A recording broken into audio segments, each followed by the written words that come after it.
오늘 제목이 성령의 파도를 타는 기도, 성령의 파도를 타는 기도, 이 제목으로 말씀을 전하겠습니다.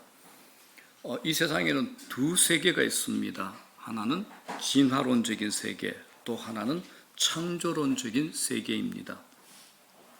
진화론자들이 주장하는 것은 우연입니다. 세상이 우연히 만들어졌고 인간은 우연히 태어났다라고 합니다. 그러나 창조론자들은 다릅니다.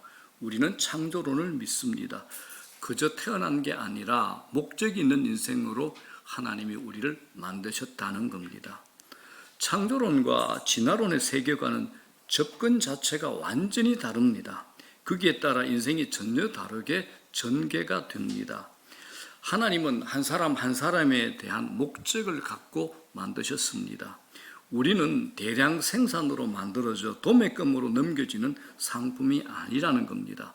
창조주요 설계자이시며 최고의 장인이신 하나님의 손에 지음을 받은 마스터피스 걸작품들입니다. 그리고 하나님의 형상을 따라 지음을 받았습니다. 이건 엄청난 이야기죠. 대가들 아시죠? 대가들, 그림의 대가들. 그림을 완성한 후에 자기의 사인을 남깁니다. 마음에 들지 않는 작품에는 사인하지 않습니다. 심려를 기울여 만든 작품에 자신의 명예를 걸며 사인합니다. 하나님은 우리 안에 당신의 형상을 그대로 심어 놓으셨습니다. 그래서 우리의 재능, 기질, 성격, 골수, 조직, 유전자까지도 하나님의 손이 미치지 않는 곳이 없습니다. 우리는 하나님이 만드신 피조물이라는 점에서 불후의 명작들입니다. 제2차 세계대전 당시에 유태인이라는 이유로 3년 동안 아우슈비츠에서 참혹한 공포를 견디는 빅터 프랭클이라는 사람이 쓴 죽음의 수용소라는 책이 있습니다. 저 책 참 좋은 책입니다. 여러분들 꼭 읽어보시면 좋겠습니다. 심리치료에도 참 도움이 되는 책입니다. 우리가 잘 알다시피 아우슈비츠는 역사상 최악의 악명 높은 수용소입니다. 독가스를 통해 가지고 하루에 수백 명씩 수천 명씩 유대인들을 죽여낸 그 악명 높은 수용소가 아우슈비츠입니다. 독가스 살상이 있었죠. 굶주림이 있었죠. 이유 없이 툭하면 총으로 사람을 쏴 죽이는 공포의 수용소가 바로 아우슈비츠입니다. 거기서 이분이 겪은 생사의 엇갈림 속에서 삶의 의미를 잃지 않고 살아낸 이분의 자서전적인 체험적인 수기가 바로 이 내 책입니다. 이분이 수용소 안에 갇혀 있으면서 유심히 사람들을 관찰했습니다. 그 안에서 그저 살기에만 급급했던 사람들은 정신적으로 무너지는 것을 봤습니다. 그들은 정신착란을 일으키며 처참하게 불행하게 죽어가는 것을 봤죠. 그런데 수용소 안에서도 의미를 찾으며 생활하는 사람들이 있었습니다. 어떤 사람은 땅바닥에 굴러다니는 유리 조각을 돌에다가 갈아가지고 날카롭게 만들어서 매일 면도를 하는 겁니다. 유리 조각으로. 희망이 보이지 않는, 내일이 어떻게 될지 알 수 없는 이런 상황 가운데서, 이런 환경 가운데서 삶의 의미를 찾아내는 사람들은 살아남았다라고 이 책은 증언하고 있습니다. 동물들은 기본적인 본능만 채워지면 됩니다. 그런데 우리 인간은 다릅니다. 우리가 아무리 잘 먹고 모든 게 다 넘쳐난다 할지라도 우리의 영혼은 만족할 수가 없습니다. 왜 그럴까요? 하나님께서 우리를 그렇게 지으셨습니다. 우리를 하나님의 형상으로 만들었기 때문에 하나님의 것으로 체험이 있어야 진정한 만족을 이룰 수 있도록 우리가 그렇게 지음을 받은 존재입니다. 그래서 하나님께서는 먼저 당신의 자녀에게 생명이 되도록 우리에게 뭘 부어주셨나? 성령을 주셨습니다. 예수 믿는 모든 자들에게는 무엇이 있습니까? 우리 안에 성령이 있습니다. 우리 안에 성령이 거하시되 별개의 존재, 바깥에 계시는 것이 아니라 생명으로 우리 안에 우리와 함께 거하시는 존재가 바로 삼위 하나님 중에 한 분인 성령 하나님이신 겁니다. 우리가 얼마나 영광스러운 존재인가를 아시겠죠? 예수 믿는 존재가 바로 이런 존재입니다. 그래서 세상이 우리를 꺾지 못하는 것이 정답입니다. 자, 그런데 이분 성령은 어떤 영이실까요? 여러 가지 사역이 있지만 그 중에 가장 대표적인 것이 기도의 영이십니다. 그래서 기도는 어떻게 하느냐? 성령으로 호흡하는 겁니다. 2주 전에 저희들이 봄 특별 새벽 기도회를 통해 제가 좀 지쳐 있었는데 은혜를 많이 받았습니다. 저는 영적으로 체험을 받는 시간이었습니다. 그 시간에 코로나의 끝을 지나면서 이제 코로나 이후에 포스트 코로나 시대에 우리 교회가 무엇을 해야 될까, 무엇을 회복해야 될까, 어떤 사역에 중점을 둬야 될까라고 기도하는데 하나님께서 제게 두 가지로 말씀하셨어요. 두 가지로. 첫 번째는 예배입니다. 예배는 하나님의 하나님 되심을 경험하는 시간입니다. 어느 시대건 어떤 시대건 교회 공동체라면 본질적으로 최우선적으로 붙잡고 집중해야 될 영적 1순위가 뭐냐? 예배입니다. 예배. 그래서 제가 늘 말씀드립니다. 저는 예배에 목숨 겁니다. 그리고 두 번째는 기도입니다. 자, 이전이 넘는 코로나 시간을 지나면서 우리 모두에게 무엇이 찾아왔나? 영적인 느슨함이 찾아왔습니다. 은혜 받는 일이 우선순위에서 밀려버렸습니다. 그래서 기도조차도 가볍게 바라보기 시작했습니다. 그러는 가운데 주님의 호통이 제 귀에 들렸습니다. 기도가 우리 교회의 어느 점에 위치하고 있는가라고 생각해 봤습니다. 그리고 이제 며칠이 지난 후에 새벽 기도 중에 하나님께서 아주 선명하게 우리 교회의 영적 상태를 제게 보여주셨습니다. 기도하는 가운데 우리 교회의 영적 상태를 제게 보여주셨습니다. 오늘 본문 에스겔에 있는 말씀의 현장과 똑같이 제게 보여주셨습니다. 본문을 제가 표지도 안 하고 본문을 묵상도 안 하고 있었는데 이 본문을 제게 보여주면서 우리 교회 형편을 제게 보여주신 겁니다. 그래서 이 시간 저와 여러분 우리 모두 함께 이 현장 안으로 한번 들어가 봅시다. 자, 에스겔 선지자가 환상을 봤습니다. 에스겔 선지자가 예루살렘 성전으로 들어가자 동쪽 문에서 물이 솟아오르고 있었습니다. 그때 천사가 에스겔 선지자에게 이런 말을 합니다. 물을 건너라라고 합니다. 그 물이 어디까지 차올랐는가? 에스겔 선지자의 발목까지 올랐습니다.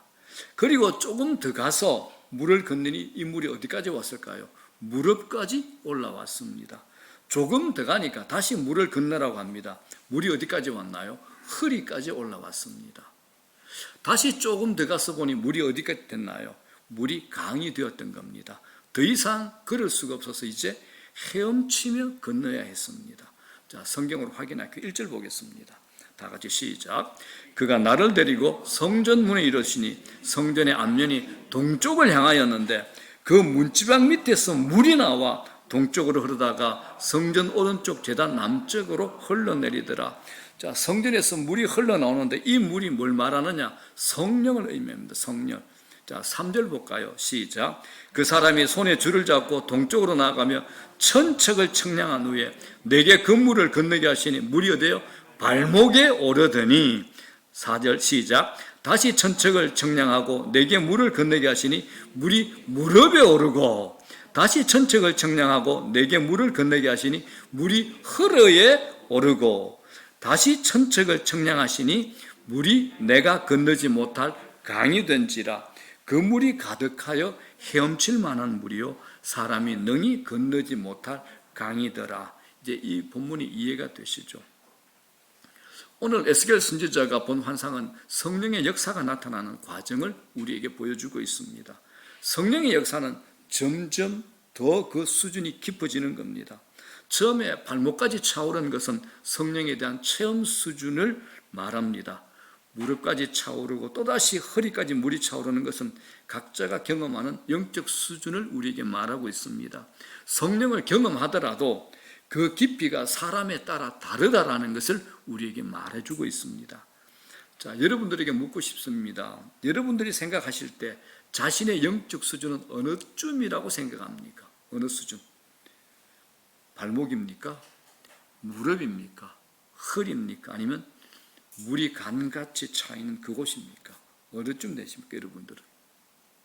발목인가요? 무릎인가요? 허리인가요? 어디입니까? 자, 그리고 우리 교회는 어디쯤인 것 같습니까? 우리 교회. 여러분 생각할 때 우리 교회의 신앙의 수준이 어느 정도인 것 같습니까? 또 우리 가정들은 어떻습니까? 우리 가정들은. 처음에는 어디죠? 발목에. 다음에는 무릎에. 다음에는 어디죠? 허리에. 마지막은 더 이상 걸을 수 없을 정도로 물이 차고 넘쳤습니다. 쉽죠? 발목에, 무릎에, 허리에, 다음에는 더 이상 걸을 수 없을 정도로 물이 차고 넘쳤다라는 겁니다. 이게 여러분 기도 생활에도 적용이 됩니다. 발목을 담그는 영적 수준이 있으면서 영적 세계를 전부 안다라고 말하면 안 됩니다. 발목에서 무릎으로, 무릎에서 허리로, 허리에서 내 몸이 전부 물 위에 떠오른 수준까지 올라가셔야 됩니다. 이건 포기하지 말아야 될 영적 자기 싸움이 되는 겁니다. 자, 그러므로 여러분 기도의 자리에서 10분, 20분 기도하는 것과 1시간, 2시간, 3시간 기도하는 것은 다릅니다. 그저 20, 30분 기도하고 아무 감동이 없었어요 라고 하시면 안 됩니다. 하루에 한두 시간, 3시간 정도 기도하면 성령의 충만한 바다에 들어가실 겁니다. 영적 성장은 절대 저절로 이루어지지 않습니다. 날마다 더 깊은 곳으로 가셔야 됩니다.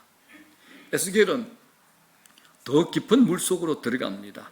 천사의 말씀에 따라 조금씩 깊은 곳으로 나아갑니다. 우리 자신의 영적 수준도 더 깊은 곳으로 가셔야 됩니다. 발목에서 무릎으로, 무릎에서 허리가 깊어지는 신앙의 비밀, 이 속으로 계속 점진적으로 나가셔야 되는 겁니다. 점점 앞으로 나가는 신앙이 있고 뒤처지다가 결국에는 발목으로 후퇴하는 신앙도 있습니다. 발목이 지나가야 무릎이 차고 무릎이 지나가야 허리에 물이 차는 더 깊은 곳으로 나아갈 수 있습니다. 지나가셔야 됩니다. 발목이나 무릎, 허리까지 물이 찼을 때는 조금 힘이 들어도 걸을 수 있죠. 그러나 강물처럼 물이 불어나면 걸을 수가 없습니다. 그때부터는 헤엄을 쳐야 되는 겁니다. 내가 걸을 때는 땅을 딛고 걷기 때문에 자신이 단단히 서야 됩니다. 이 수준을 육적 수준의 신앙이라고 합니다. 내 의지와 생각이 중요합니다. 그러나 사람이 건너지 못할 강에 이르면 어떻게 해야 됩니까? 헤엄치셔야 되는 겁니다. 그 물에 몸이 떠 있어야 됩니다. 땅에서 발을 떼고 물에 의지해야 됩니다. 물에 자신을 맡겨야 됩니다. 수영을 해보면 알겠지만 힘을 빼고 아무것도 하지 않아야 우리 몸이 뜨게 됩니다. 영적인 믿음이 여러분 이와 같습니다. 자신을 내려놓고 성령을 의지하는 겁니다. 강물에서는 그럴 수 없습니다. 헤엄을 쳐야 됩니다. 이것처럼 영적인 믿음의 상태에서 기도는 내가 하는 것이 아니라 성령이 인도하시는 세계로 들어가는 겁니다. 내가 육적으로 기도해야지 악을 쓰고 몸부림치는 것이 아니라 성령이 인도하시는 세계로 들어가는 기도, 그 기도까지 하셔야 됩니다.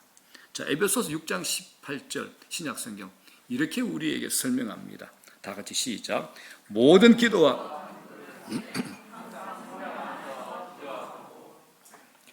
기도와 간구를 하되 항상입니다. 항상 성령 안에서 기도하오라고 얘기합니다. 영적인 기도를 얘기하는 겁니다. 그러므로 기도는 성령의 사역이 됩니다. 성령은 기도의 영이십니다. 성령 안에서 기도하면 여러분 기도의 차원이 달라집니다. 혼자 애쓰며 기도하는 것 한계 있습니다. 자신의 힘으로만 열심을 내다 보면 지쳐버립니다. 기도하려고 애쓰는데 기도하는 것이 어렵게만 느껴집니다. 신자라면 누구나 기도하려는 열망을 다 가지고 있습니다. 기도하려고 노력하죠. 기도 훈련도 받습니다. 그럼에도 기도하지 못하는 사람이 의외로 많습니다. 그러나 성령은 우리로 하여금 온전하게 기도하게 하십니다. 성령께서 우리를 도우실 때 우리는 온전하게 기도할 수 있습니다. 성령은 우리의 기도를 적극적으로 도와주십니다. 성령께서 도와주실 때 우리의 기도에 불이 붙습니다. 그때 제대로 기도할 수 있습니다. 중요한 것, 성령께서 기도하게 하시는 것을 구하는 겁니다. 우리가 하고 싶은 기도가 아니라, 내가 만드는 기도가 아니라, 내가 쥐어짜내는 기도가 아니라 하나님이 하게 하시는 기도를 하셔야 된다라는 겁니다. 자, 기도하다 보면 여러분 성령이 시키시는 기도가 의외로 많습니다. 하나님이 나를 어디론가 데리고 가십니다. 우리를 어디론가 데리고 가시죠. 거기서 나를 중보 기도자로 세웁니다. 내 계획과 내 기도 제목에도 없는 내용을 나도 모르게 기도하고 있는 겁니다. 기도하고 있는데 압니다. 이건 내 생각이 아닌데, 내 기도 제목이 아닌데, 기도하면서 그럽니다. 하나님, 이거는 내가 기도할 게 아닌데요. 그런데 본인은 기도하고 있는 겁니다. 이게 성령 안에서 기도하는 겁니다. 그건 하나님께서 일하시겠다는 것이요, 그 일을 위해서 성령에 민감해져 있는 우리에게 먼저 알려주셔서 우리에게 기도를 시키시는 성령의 사역이 되는 겁니다. 자, 여러분, 기도는 인간이 만든 겁니까? 하나님께서 만드신 겁니까? 그러죠. 기도는 인간이 만든 방법이 아니라 하나님의 언약입니다. 그렇다면 기도는 응답이 전제가 되어 있습니다. 하나님께서 하신 약속이기 때문에 기도는 응답이 전제가 되어 있습니다. 그렇기 때문에 기도는 하나님께서 우리에게 주시는 가장 큰 복이 됩니다. 이게 기도입니다. 여러분들은 이것이 믿어지십니까? 전혀 확신이 없는 아멘입니다. 여러분들 이 사실이 믿어지십니까? 기도는 하나님께서 우리에게 주신 가장 큰 축복입니다. 그런데 실제로 기도해 보면 늘 어렵고 힘든 일, 무거운 의무로 느껴집니다. 많은 성도들이 기도를 대단한 각오나 믿음이 있어야 할 거라고 생각합니다. 그런데 주님은 우리가 기도하는 삶을 사는 것이 가능하다라고 여러 곳에 얘기하는데 가장 대표적인 말씀 요한복음 14장 14절입니다. 다 같이 시작. 내 이름으로 무엇이든지 내게 구하면 내가 행하리라. 아멘. 여러분 이 말씀 믿으십니까? 이 말씀 믿고 기도하고 계십니까? 자, 왜 기도 응답이 전제되어 있는가? 기도 응답에 의심이 있어서 기도를 열심히 하지 못하는 분들은 궁금증이 있을 겁니다. 그 답을 제가 설명해 드리겠습니다. 자, 먼저 기도는 눈에 보이는 현상과 눈에 보이지 않는 감춰진 본질이 있습니다. 현상이 뭡니까? 우리 눈에 보이는 거죠. 그러나 본질은 눈에 보이지 않지만 일하시고 기도에 응답하시는 하나님이 계시다라는 겁니다. 자, 기도의 현상만 보자면 늘 기도해도 소용이 없는 것 같습니다. 그러나 기도는 반드시 응답된다는 것이 기도의 본질이 됩니다.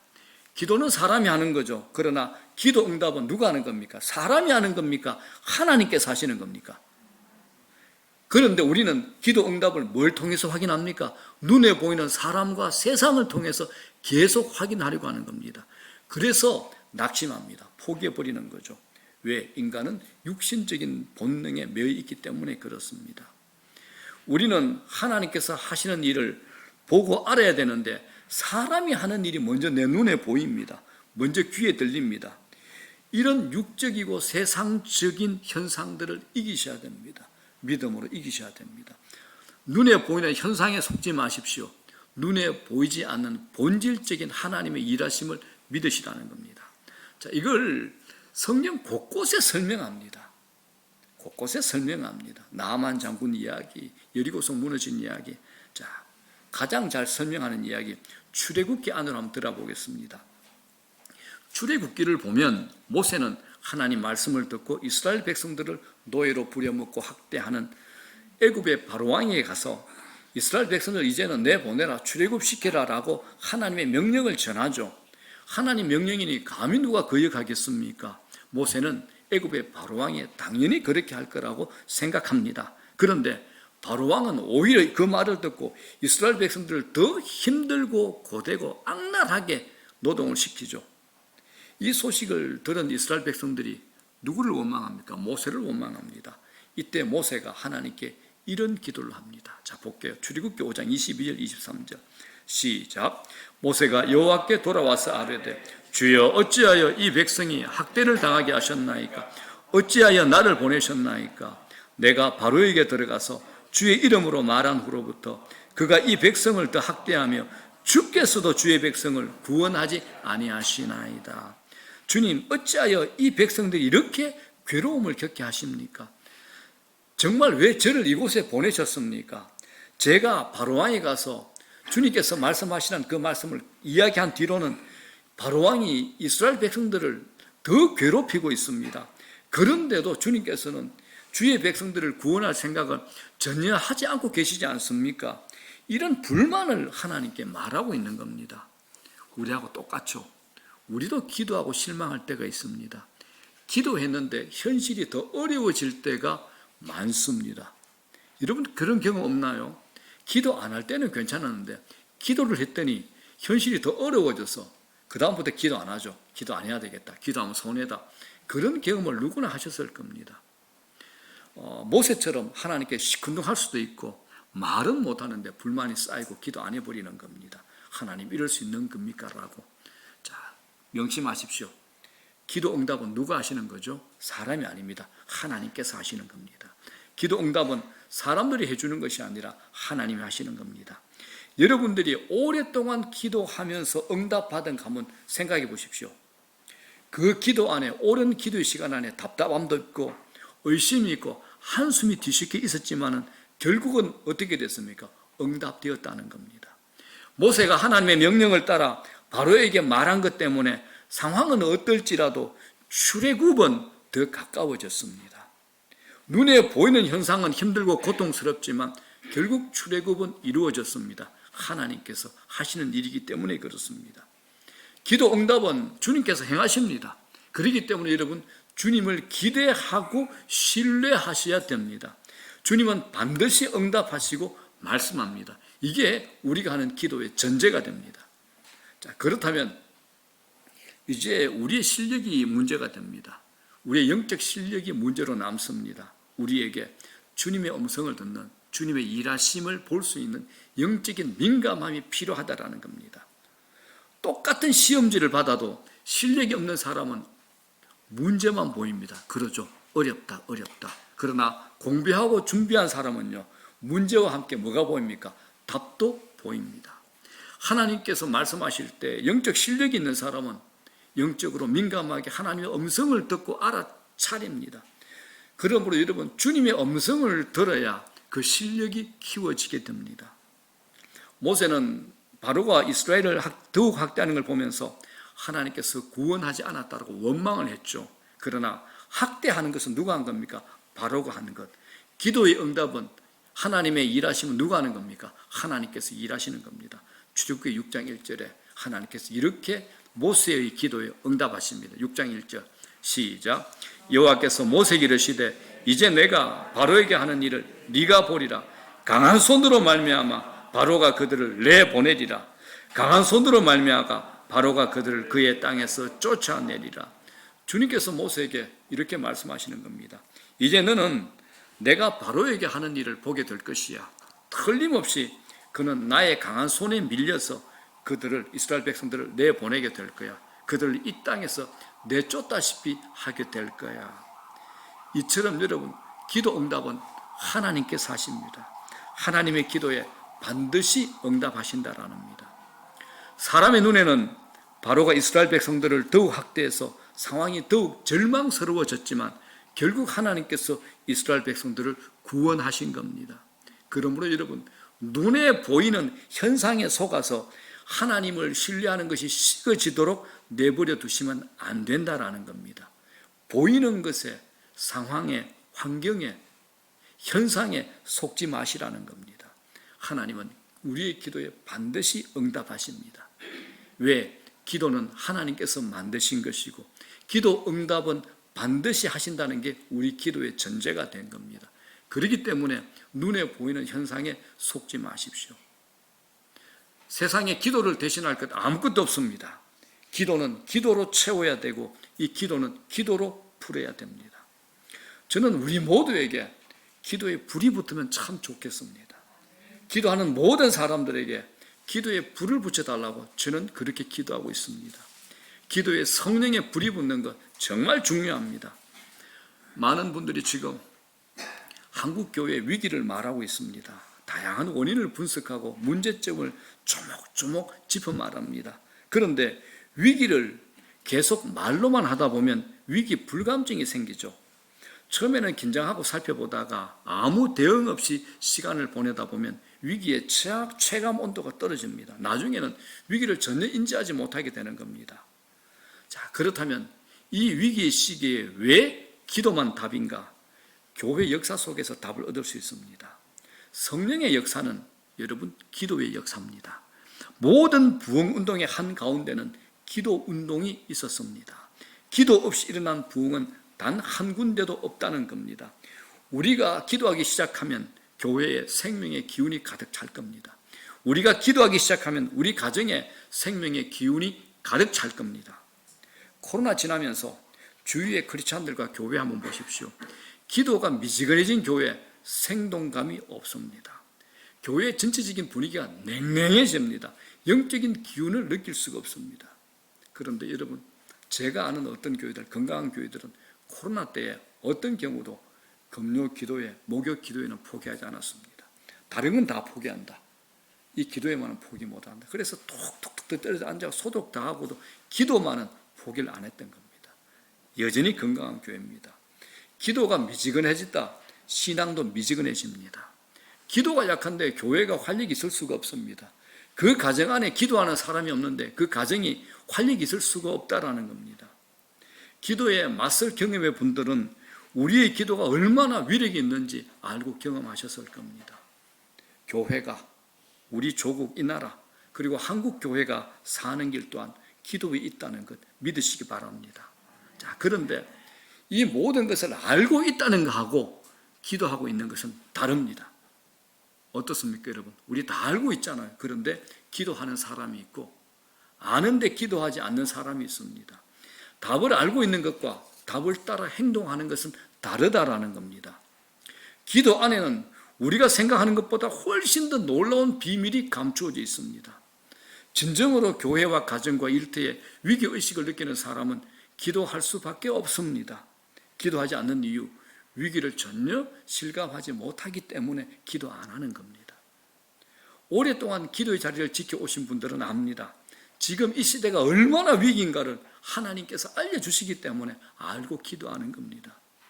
자, 여러분 이거 아시죠? 처음에는 내가 의지적으로 기도의 자리에 앉지만 기도를 하다 보면 내가 하는 것이 아니라 성령이 하게 하신다는 것을 경험하고 알게 됩니다. 성령이 이끌어내시는 사람들이죠. 저는 우리 모두가 그런 기도의 사람이 되면 좋겠습니다. 그런 기도의 사람이 되기를 주의 이름으로 축원합니다. 그런 사람들은 자기를 위한 기도에만 머물러 있지 않습니다. 때로는 전혀 알지 못하는 사람, 전혀 상관이 없는 남의 나라, 그 민족을 가슴에 품고 내 나라, 내 형제처럼 가슴에 담아 간절히 기도할 때도 있습니다. 그런데 그 기도가 그렇게 간절할 수 없습니다. 그런 기도를 하고 있는 자신이 이상스럽게 느껴지고 있는 겁니다. 그런데 전혀 이상한 것 아닙니다. 하나님께서 성령을 통해 기도하실 것을 알려주셨기 때문에 그 마음이 영적으로 민감해져서 기도로 순종하고 있는 겁니다. 하나도 이상하지 않은 겁니다. 사랑하는 여러분, 어느 교회든지 다 누구든지 기도를 강조합니다. 그러나 이건 구호만으로 안 됩니다. 방법론만으로 안 됩니다. 강조하는 것과 실천하는 것은 전혀 다릅니다. 기도에 몰입하십시오. 기도에 몰입하고 집중해 보십시오. 성령의 이끄심 안에서 기도의 시간을 초월하게 됩니다. 기도의 영이 자리 잡히는 거죠. 기도가 응답되고 응답되지 않는 것보다 더 중요한 게 있습니다. 기도의 영이 우리 안에 자리 잡히면 그때부터 영적 날개를 달게 됩니다. 어떤 문제가 있으면 그 문제 때문에 기도하다가 그 문제가 해결되어 기도하지 않는다면 그건 기도의 영으로 기도한 것 아닙니다. 문제에 따라 기도가 끊어져 버리고 지속적으로 기도하지 않고 기도하다 말다 이런 기도의 지속성이 없는 것은 기도의 영이 아직도 자리 잡혀 있지 않다는 의미입니다. 그 속에 기도의 영이 있지 않다라는 겁니다. 우리가 큰일을 만나면 기도하다가도 그것이 지나가 버리면 기도가 취침 모드로, 수면 모드로 전환이 되죠. 그러면 안 된다라는 겁니다. 큰일이 벌어졌을 때 기도하는 것 당연합니다. 중요한 문제 두고 기도하는 것 당연합니다. 그러나 평소에 기도하는 게 더 중요합니다. 이게 기도의 영이 충만한 사람에게만 가능합니다. 자, 예수님 보십시오. 제자들 선택하는 일, 매우 중요한 일들을 두고 기도하셨지만 누가복음 보게 되면 이렇게 돼 있죠. 평소에 습관을 따라 기도하셨다라고 성경은 우리에게 증언합니다. 피곤하실 때도 기도하셨습니다. 그런데 별일이 없어도 기도하셨습니다. 예수님께서는 하나님을 향하여 언제나 기도의 영이 열려 있었기 때문에 그렇습니다. 다니엘 보십시오. 그는 계속 기도의 불을 켜놓았습니다. 기도의 불이 꺼지지 않았습니다. 이런 사람을 가리켜 우리는 기도의 영을 가진 사람이라고 부르는 겁니다. 사람들이 평안해지면 기도하지 않습니다. 일이 잘 되면 기도하지 않습니다. 모든 것이 잘 돌아가고 형통하면 기도를 쉬어버리죠. 그리고 바쁘고 피곤하면 또 기도하지 않습니다. 미안합니다. 그거 기도하지 않는 겁니다. 기도의 영이 자리 잡히지 않는 사람이기 때문에 그렇습니다. 말씀 정리합니다. 기도하는 사람은 반드시 그 기도에 성령의 인도하심을 구하셔야 됩니다. 주님, 오늘도 성령께서 내 기도를 인도하여 주기를 간절히 소망합니다. 내 손을 붙들어 주시고 내 생각을 지배해 주시고 내가 성령 안에서 기도할 수 있도록 성령님 내게 임재하여 주시옵소서라고 구하시고 기도하라는 겁니다. 성령의 충만하신 가운데 머무르셔야 됩니다. 성령의 충만한 게 뭡니까? 전적으로 주님께 나를 내어드리는 것을 말합니다. 우리는 내 육적인 본성을 비워야만 성령의 충만함을 입을 수 있습니다. 내 본성, 내 자신의 본성을 내려놓고 성령께 순종하고 성령께 붙들리고 성령의 통제를 받는 것을 말합니다. 그래서 기도에는 여러분 육으로 기도하는 것과 성령으로 기도하는 것이 있습니다. 여러분은 어떻게 기도하고 있습니까? 육으로 기도하고 있습니까? 성령으로 기도하고 있습니까? 많은 사람들이 기도를 오래 하는 것을 힘들어하는 이유는 기도를 육적으로 하려고 하기 때문에 그렇습니다. 그래서 내 감정을 복받치게 하는 것, 내 마음속에 자극적인 것을 자꾸 자극하도록 하는 것, 주의 삼창이 나쁘다는 거 아닙니다. 주의 삼창이 안 되면 기도가 안 된다는 것, 자기는 무조건 큰 소리 쳐야 된다는 것 아닙니다. 때로는 침묵으로, 때로는 소리 내면서 기도하고, 때로는 몸부림치면서 기도하고, 평안할 때도 잠잠할 때는 언제나 기도할 수 있는 것, 이런 사람이 되셔야 된다라는 겁니다. 기도는 오늘의 설교 제목처럼 성령의 파도를 타는 겁니다. 성령의 파도를 타는 겁니다. 이럴 때 기도 시간은 자연스럽게 늘어나고 더 깊은 기도의 세계로 들어갈 수 있습니다. 기도하는 것이 힘드는 것이 아니라 기도 멈추는 것이 더 힘들어집니다. 이렇게 하고 싶지 않습니까? 목사님, 나는 기도 멈추는 것이 더 힘들어요. 우리 교회에 이런 분들이 많아지기를 주의 이름으로 축복합니다. 성령의 인도 속에 깊은 기도를 경험해 보신 분은 이 말이 무슨 말인지 실감하실 겁니다. 하나님을 만난 탄성, 기쁨이 내 속에서 뿜어져 나오는 겁니다. 눈뜨기가 싫습니다. 제가 아는 안수 집사님, 제가 청년 때 이제 군대에서 제대하고 왔는데 안수 집사님 참 기도 열심히 하는 분이었습니다. 이분이 이렇게 얘기했습니다. 나는 교회 철야하고 토요일 아침에 어떤 날은 새벽에 날이 밝아오는 것이 싫어요. 왜? 기도를 멈춰야 되니까. 밤새도록 기도를 하는데 새벽에 해가 밝아지는 게 싫은 거예요. 왜? 기도하면서 자기가 기도하고 주님께서 자기에게 말씀하고 자기를 만져주고 때로는 환상을 보여주고 이 시간이 너무 신비한 거예요. 이 기도, 성령 안에서 드리는 이 기도, 이걸 제가 말씀드리는 겁니다. 잊지 마십시오, 여러분. 기도는 성령이 인도하시는 세계입니다. 성령이 인도하시는 세계가 기도입니다. 세상에 기도를 대신할 것은 그래서 아무것도 없습니다. 기도는 기도로 채워야 되고 기도로 풀어야 됩니다. 저는 우리 모두에게 성령의 불이 붙고 기도의 성령의 불이 붙어 기도의 영이 자리 잡히고 성령의 파도를 타는 기도의 사람들이 되기를 주의 이름으로 축복합니다. 꼭 그렇게 되시기를 주의 이름으로 축원합니다.